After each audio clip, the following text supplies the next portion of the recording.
got the heat.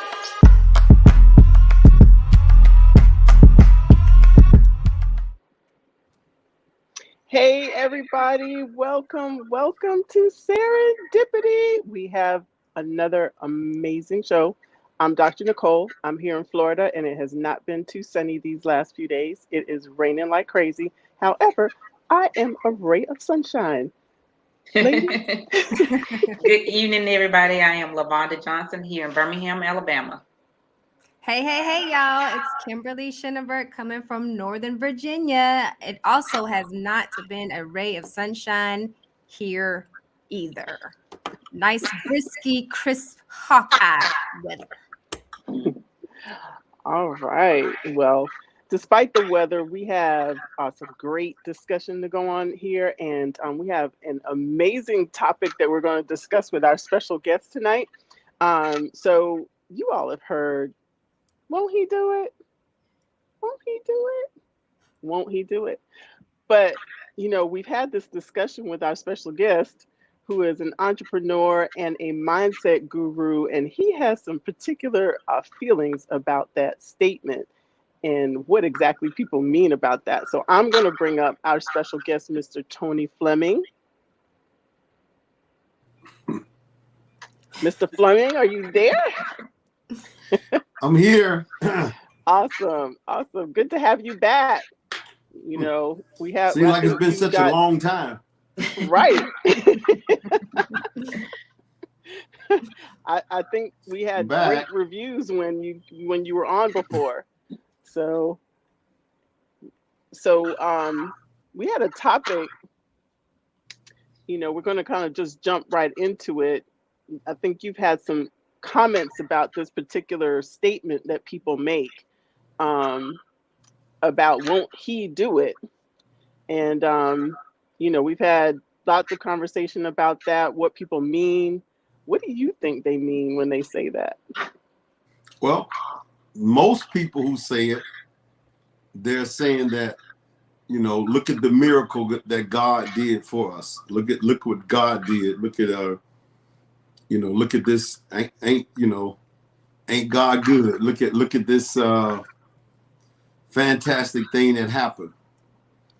And that's what I think most people are saying when they say that. Won't he do it? Okay. But there's some things attached to that I think that we have discussed. And so, we've had conversation about people, just saying that they pray and just stuff's going to happen. Right. And I know you have some feelings about that. Right. So, what is that people just think that it should just happen and they shouldn't put in? Yeah, most of the people who say that are not the ones who put work in to get it. They kind of just, if something happens, they'll just say, won't he do it? Or, yeah, he'll do it. When you do some work too, you got to put in the work too. God has given us the strength, the knowledge, and the skill to do what we need to do. And so won't he do it means he's given us the strength to do it. So let's go do it. But most of the time people just sit back and say, God's going to do it and God's going to do it and God's going to do it and God's going to do it. I hear it's the pastor out of Houston. He says that at least in 30 minutes, about 100 times, wow. God's going to do it. God's going to do it. God's going to do it. God's going to do it.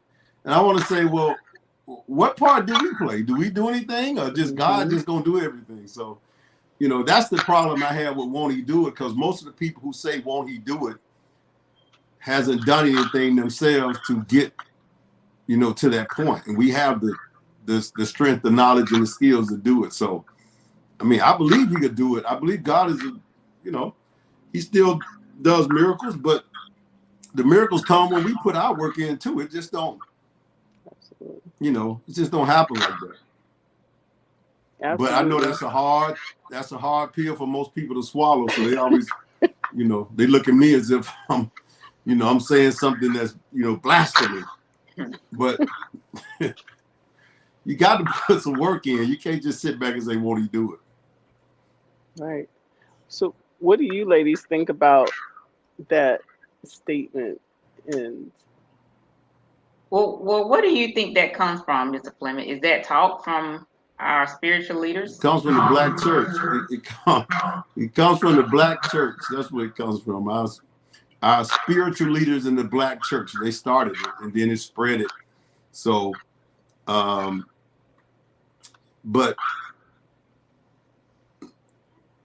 yeah, I mean, I think it's more of a it's a lazy way of doing things. Like, you know, okay, you come and make sure you come and pay your tithes and then, you know, God gonna do it. He gonna, you know, you got to pay them tithes though. If you don't pay the tithes, he won't do it. Now remember that. So No, I'm serious. Remember that you had that's what it say. Now you remember that. Now you got to pay your tithes. Now if you don't do that, he won't do it. right. Well, in that sense, that makes me think that there's a benefit for them teaching that.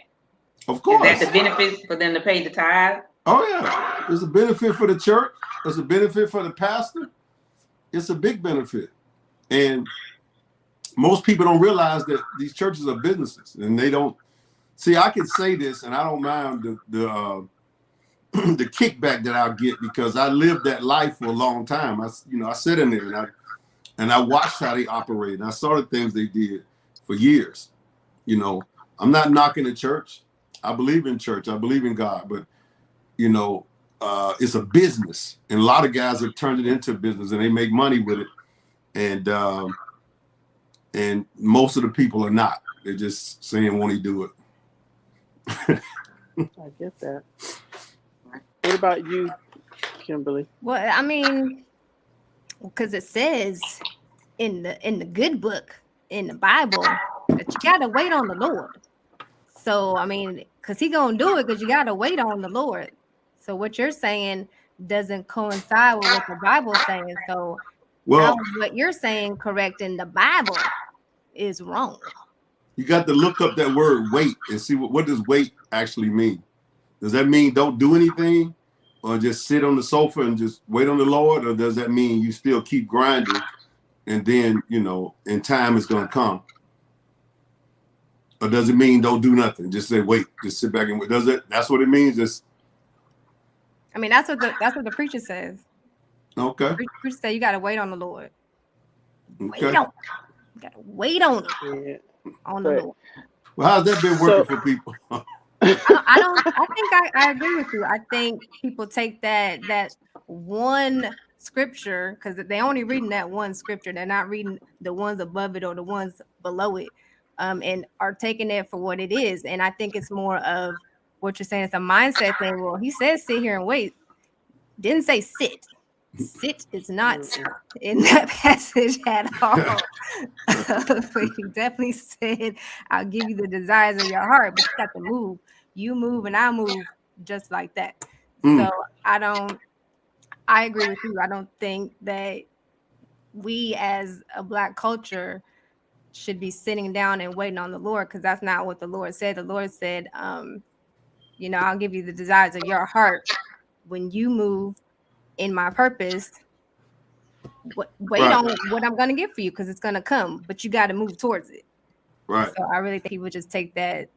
Oh, he said, wait. Yes, all right. I can just sit here now. I ain't got to do nothing. It's funny how we wait on anything that's dealing with money, but everything else we do. Mm-hmm. We don't wait for the Lord to come brush our teeth. We brush it, right? We don't wait for the Lord to come wash our face. We wash it. Hopefully. We don't wait for the Lord to drive us to work. We drive to work. Mm-hmm. We don't wait for the Lord to cook food. We cook food. But when it come down to money, waiting on the Lord, he gonna do it. He gonna do it. Won't he do it? Won't he do it? Yeah, okay. Well, Mr. Phil Jackson says it gives us comfort in being complacent, and the parable of the talent explains we should do with opportunity. Oh, and Miss Sylvia said faith without works is dead. We can believe all we want, but work is necessary. Right. Yeah. And most of the people that's not doing anything are productive. That's what they do. That's what they use, and will argue to the end on that. So I don't debate too much with them. I'll say that, and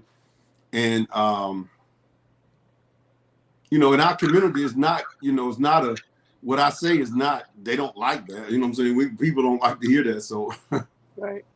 I'm saying it because y'all have me on here and I'm telling y'all, you know, Absolutely. how I feel. And But it's certain people I still don't say that with because well, they get to hear it just hearing it here, so that's good. So you're right. still getting it out.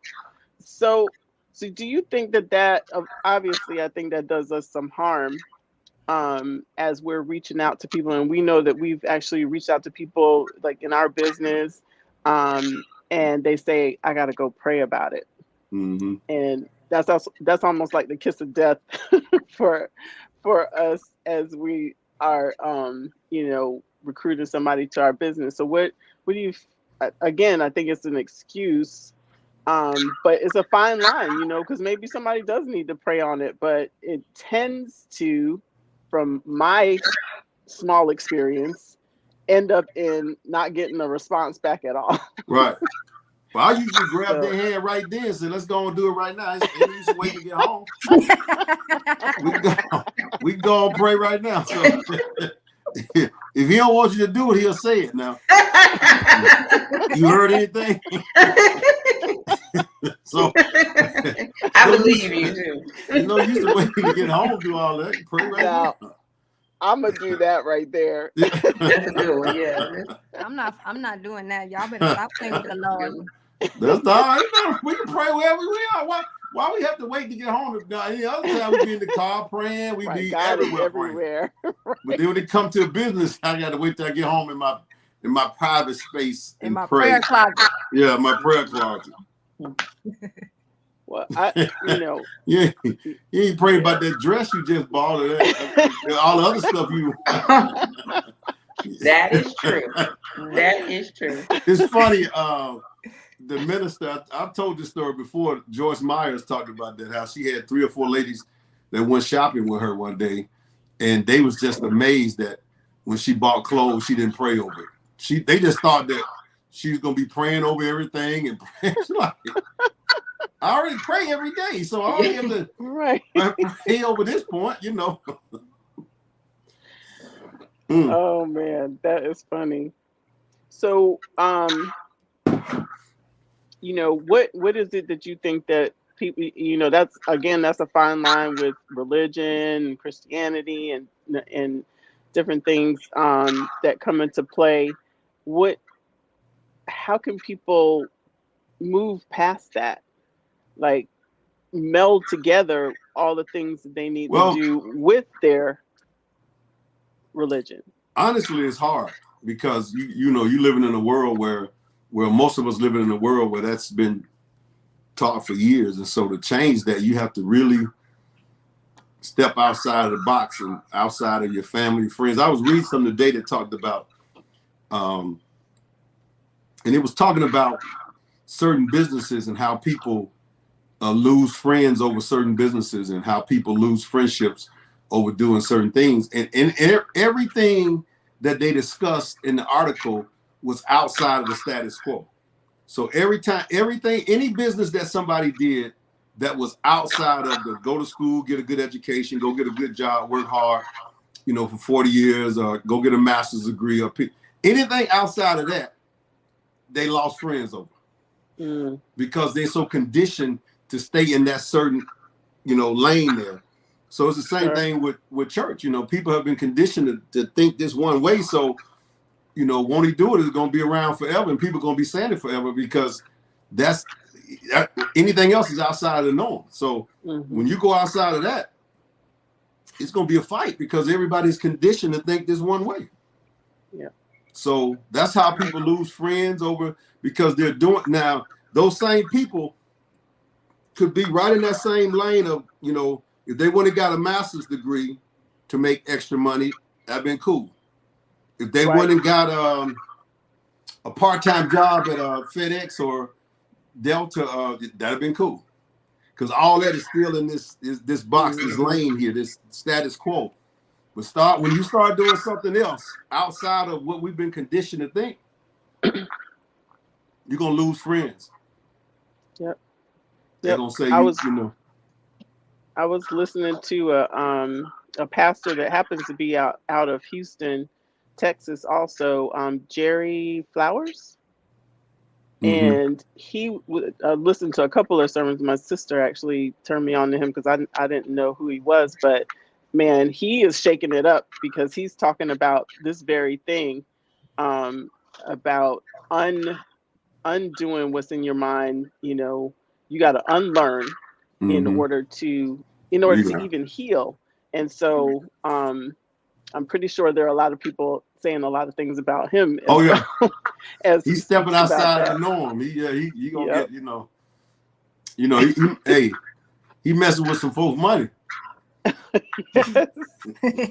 Yes. Now, isn't that funny that messes with one person's money, but somebody else is made to feel like, okay, I just got to wait for the Lord to, just make a way and I'll just be sitting over here. But, Mm-hmm. but the other person is not necessarily waiting for that. Right.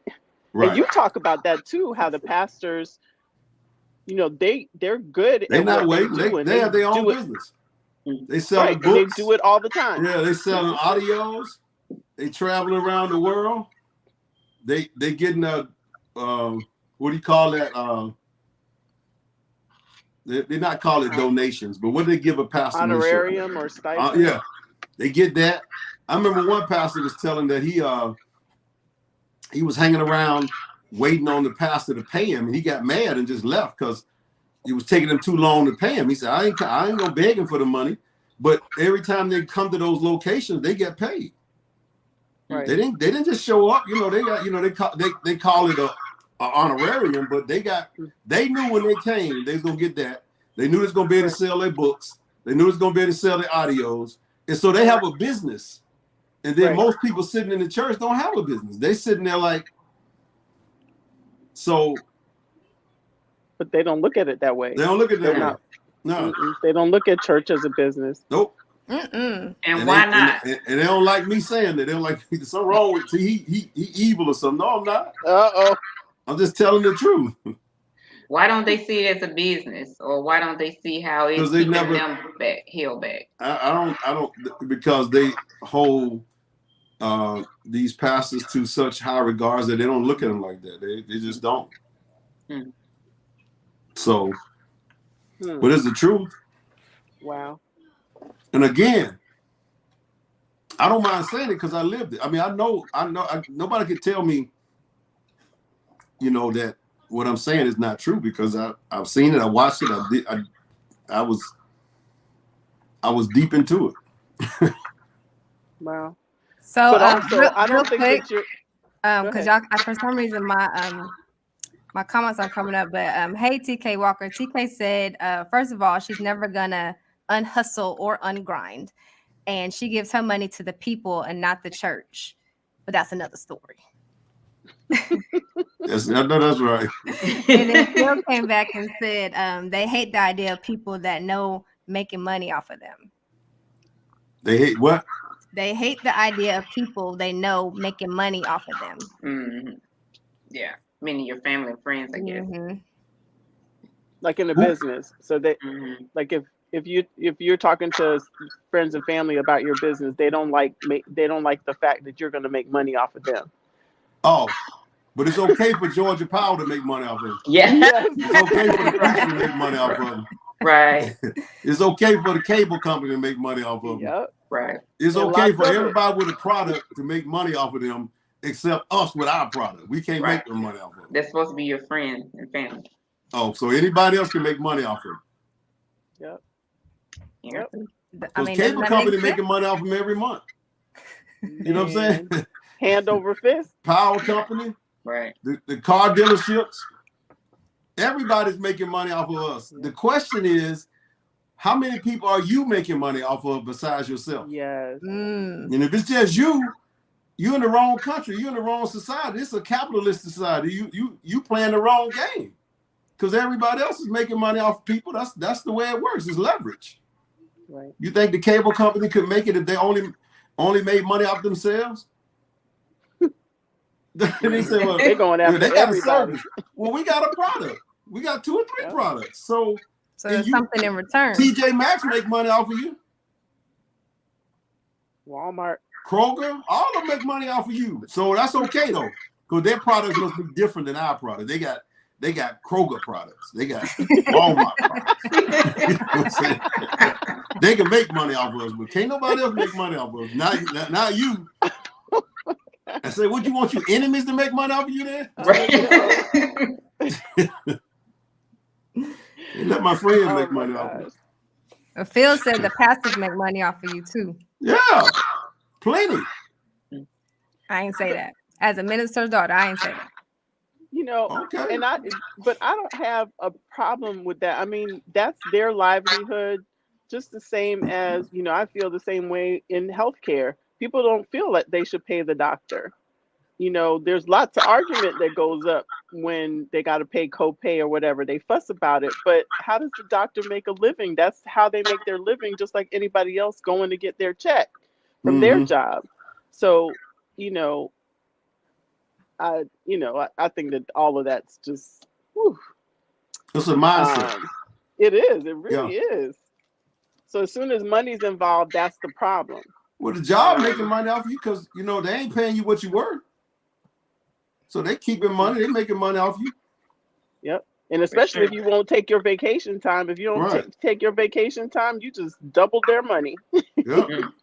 And they really don't want to know that the bank is making money off of Right.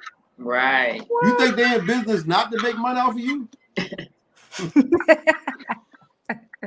But see, it's just we can't make money off of it. The people exactly. They know, you know, we ain't gonna let them. Not the people I know, we ain't gonna let them do nothing like that. We let all these other people make money off of us every single day. Yep. But it's a mindset, and I think people just put their head in the sand for things that they don't want to see, and they just, you know, believe what they want to believe, and they carry those beliefs, and they stay around the people that carry the same belief, right, and talk the same talk. You know, one of the reasons in the last 6 to 8 months I hadn't eaten any ice cream. Let me tell you why. Because I see the game they playing. I know what size it used to be and how they shrunk it down some. Now that's true. It still looked the same, but they shrink the carton and they took the price up. Now they really making money off me. I ain't buying that. You talking about somebody making money off me? I'm stupid or something. It looks the same, but they brought the carton down some. It looked just like it, but it's smaller, and they took the price up. Right. That's what got about that ice cream. There are a lot of products that they've done that with, and even they didn't even change this. They made the size smaller and kept the price the same. That's another way to raise the price because you're getting less for the same money. And there's a lot of products out there that I'm saying I ain't doing it. Now the same people who complain about us making money, they'll sit there and still buy and be like, well, because they're not paying attention. Yeah, they're like, well, no, they don't mind. They're making money off of it. Okay, well, it's just you can't make money off. You can't do that. Well, you don't sell ice cream, I can't have Tony come up. Tony can't come up off me. Walmart came up off you, and Kroger came up off of you, and everybody else came up from getting a piece of your money, but I can't come up. You can if you pray about it. You got to pray about it. Okay. I pray every day. And wait. Yeah. And wait. Yeah. Wait for him to do it.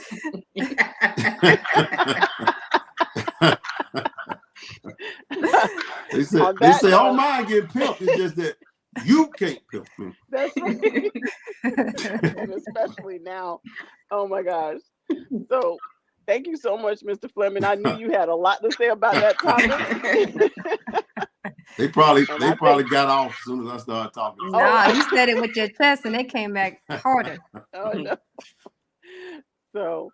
So we are going to be back next week with another very stimulating conversation on serendipity.